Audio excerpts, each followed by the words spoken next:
Supposing truth is a woman, what then? That is how I began beyond good and evil, and many of you, as expected, missed the point. You see, the problem with philosophers is that they have always been terrible lovers. They approach truth with cold hands and rigid methods. They do not dance with her, they dissect her. They do not seduce, they interrogate. They believe she will yield, if only they are clever enough, disciplined enough, sterile enough. But truth is a woman. She flees from dogma. She laughs at systems. She vanishes under the light of logic. The moment you claim to have captured her, all you are holding is your own shadow. For centuries, men have mistaken truth for certainty. They have built grand temples of reason, of religions, of science, each claiming to house her. But what if she was never in any of them? What if truth is not a cold mirror of reality, but a veil, woven by instinct, culture, survival? What if truth is not something we discover, but something we invent, perform, need? You think truth is sacred, I say. Most of what you call truth is useful fiction, and nothing more. Lies hardened into dogma, myths bleached into facts, perspectives ossified into systems. We do not love truth. We love what truth does for us. It gives us control. It gives us comfort. It gives us the illusion of ground beneath our feet. But I ask you, what if that ground is not solid? What if it is a stage? And what if you've mistaken the dance of truth for the destination? If truth is a woman, then perhaps you must learn to dance. Not to conquer her, but to follow where she leads, into mystery, into metaphor, into meaning. Let us strip truth bare. In, on truth, and lies in a non-moral sense. I said it plainly. Truth is a mobile army of metaphors, metonymies, anthropomorphisms. Does that sound like the voice of a man chasing eternal laws? No, I was laughing at the idea that truth is some pure mirror of reality. That is the great lie of Western thought, the correspondence theory, that truth is when your ideas match the world. But how do you know you're matching the world? With your senses? With your language? Foolishness. What you call truth is not a match. It is a construction, a function, an aesthetic choice. You name a thing, tree, justice, love, and you think you've touched reality. But you've only dressed the unknown in hand-me-down words. Language is metaphor, every noun, every verb, every sentence. A metaphor you forgot was a metaphor. You say truth. I ask, truth for whom? In what context? Toward what end? What you really want isn't truth. You want stability. You want a story to believe in. You want to survive. And so your truths evolve like tools, not to reflect the world, but to grip it, to navigate it, to bend it to your will. Truth is not a window. It is a mask, a useful one, a beautiful one perhaps, but a mask nonetheless. So I ask you, when you look at the world, are you truly seeing it? Or are you just seeing your own words, reflected back at you like a mirror in a dream? And if all you've ever seen is that reflection, have you ever seen anything real at all? Now, let us turn to morality, that great cathedral of good intentions built upon sand.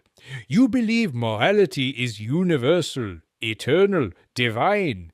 You think there's a single good and a single evil written into the bones of the universe. But I have a different scripture. In my genealogy of morals, I revealed what you fear to see. Morality, it's not given. It is created. And once created, it is naturalized, made to look inevitable, timeless, sacred. But it is not. Look at the word good. Once it meant noble, powerful, beautiful, joyful, the values of the strong. That was master morality, but the weak could not compete, so they inverted the values. Good became meek, strong became evil. power became pride, and pride became a sin. And so was born slave morality, a system of values built on resentment. Words like shin, guilt, and duty, these are not moral facts. They are psychological inventions, clever chains to restrain instinct. I do not reject morality. Number, I expose it. I ask, who created it? Why? Whom does it serve? Because morality is not neutral, it is never neutral. It is always a tool of survival, of control, of meaning-making. And, yes, I admit, fiction can serve life, but only when we see it as fiction. The danger is when we forget, when we believe the puppet show is God speaking. So I tell you this, you are not born into morality. You are born into someone else's story. A script written long ago by men you'll never meet. Men with fear in their hearts and power in their hands.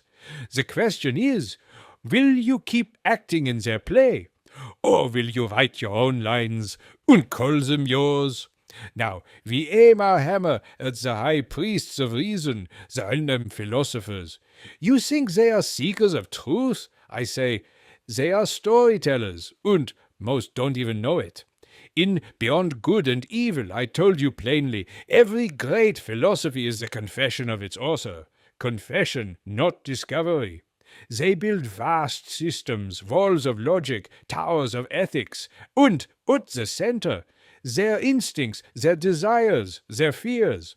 A philosopher does not begin with truth. He begins with a feeling. Perhaps he fears chaos, so he invents order. Perhaps he resents power, so he praises humility. Perhaps he craves permanence, so he declares eternal laws.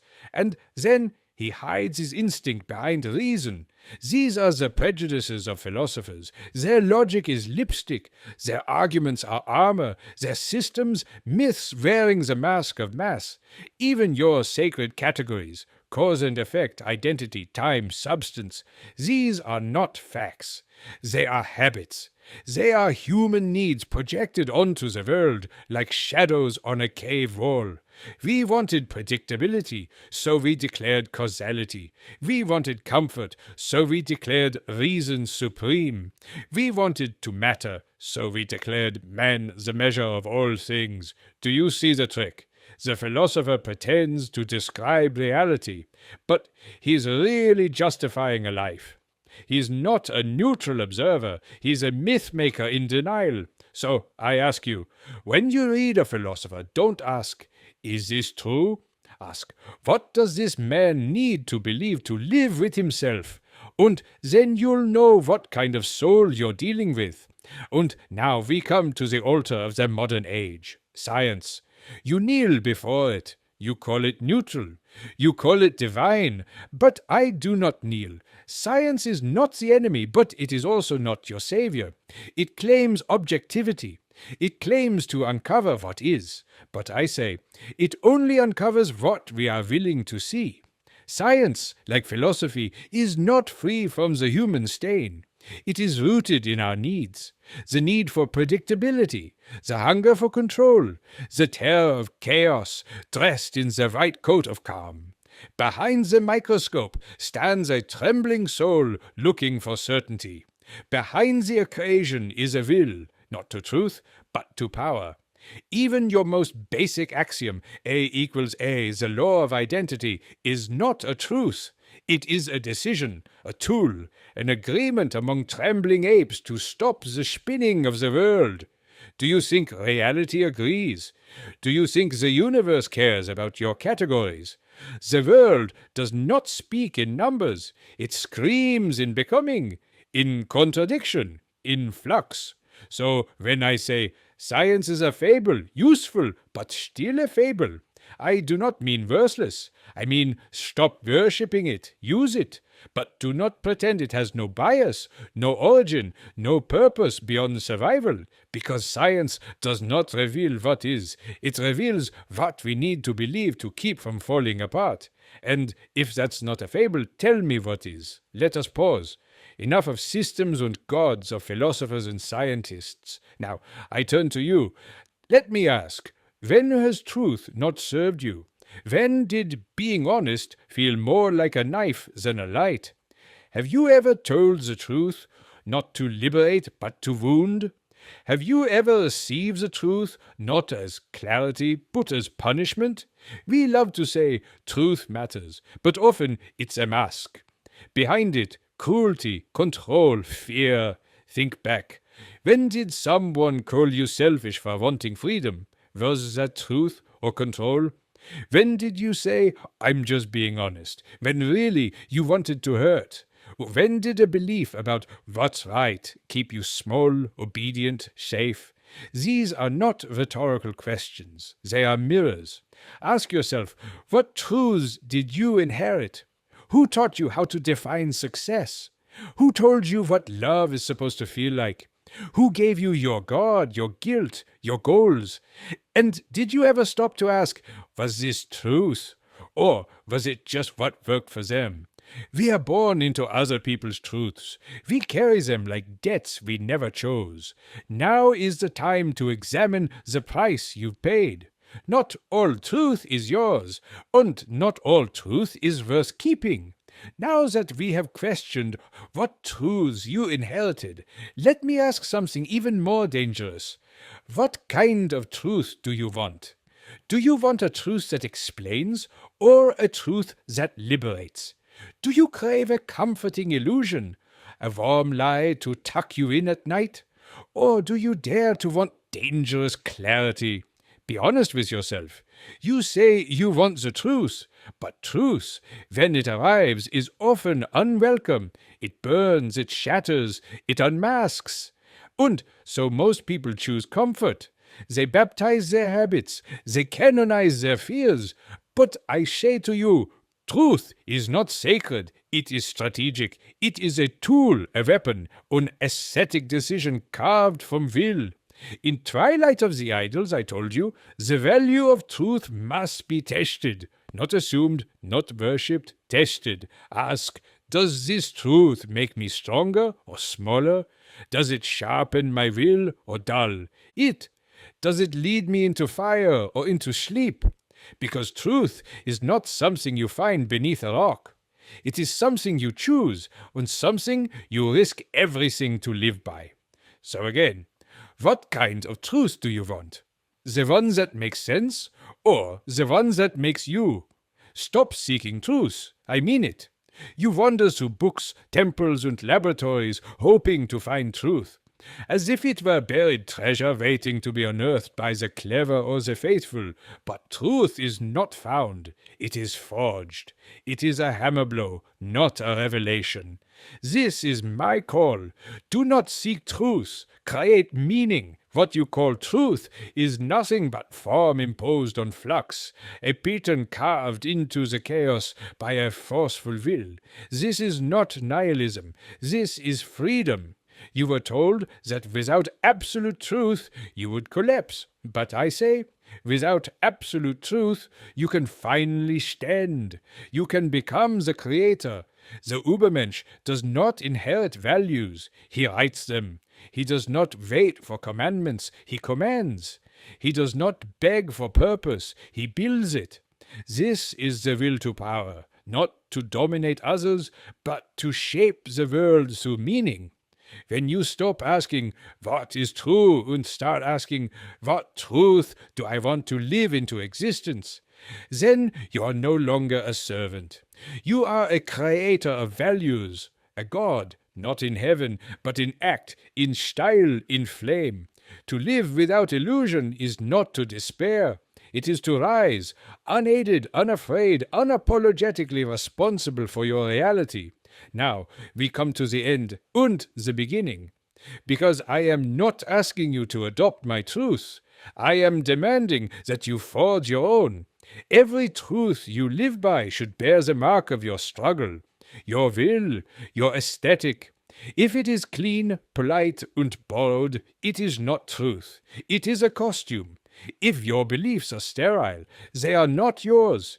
If they are easy to explain and harder to feel, they are someone else's safety net draped over your fire. Rip it off. Truth must not be inherited. It must be earned. It must cut through your cowardice, your conformity, your need to be liked. It must be shaped with your hands, soaked in your doubt, sharpened by your longing. Your truth should not sound like a textbook. It should sound like you, when you scream, when you dance, when you burn. So I ask you one last time, are you living a truth or just reciting one? Because if your truth does not carry the weight of your becoming, if it does not bleed your fingerprints, then it is not yours. It is someone else's illusion. And I will leave you with this. Your truth must bleed your fingerprints. Otherwise, it's someone else's illusion.